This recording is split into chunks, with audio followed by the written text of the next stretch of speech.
Deux textes pour notre édification. Le premier texte se trouve contenu dans l'évangile de Jésus-Christ selon Matthieu, chapitre 2, versets 9 à 12.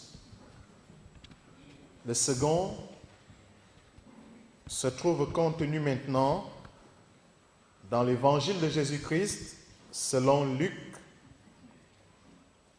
chapitre 2 toujours, du verset 10 au verset 14.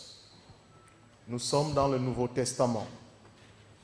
Matthieu, chapitre 2, versets 9 à 12.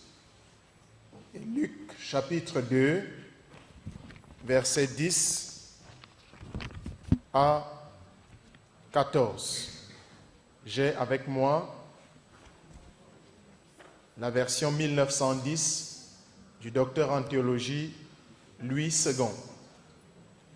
Matthieu chapitre 2,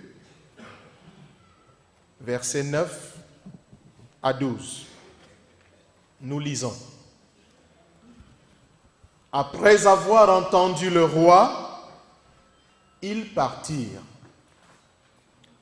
Et voici, l'étoile qu'ils avaient vue en Orient marchait devant eux jusqu'à ce que, étant arrivée au-dessus du lieu où était le petit enfant, elle s'arrêta.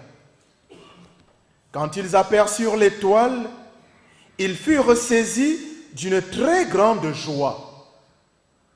Ils entrèrent dans la maison, virent le petit enfant avec Marie sa mère, se prosternèrent et l'adorèrent. Ils ouvrirent ensuite leur trésor et lui offrirent en présent de l'or, de l'encens et de la myrrhe. Puis, divinement avertis en songe de ne pas retourner vers Hérode, ils regagnèrent leur pays par un autre chemin. Luc 2, versets 10 à 14. Mais l'ange leur dit, ne craignez point, car je vous annonce une bonne nouvelle qui sera pour tout le peuple le sujet d'une grande joie. C'est qu'aujourd'hui, dans la ville de David, il vous est né un sauveur qui est le Christ, le Seigneur. Et voici à quel signe vous le reconnaîtrez. Vous trouverez un enfant emmailloté et couché dans une crèche.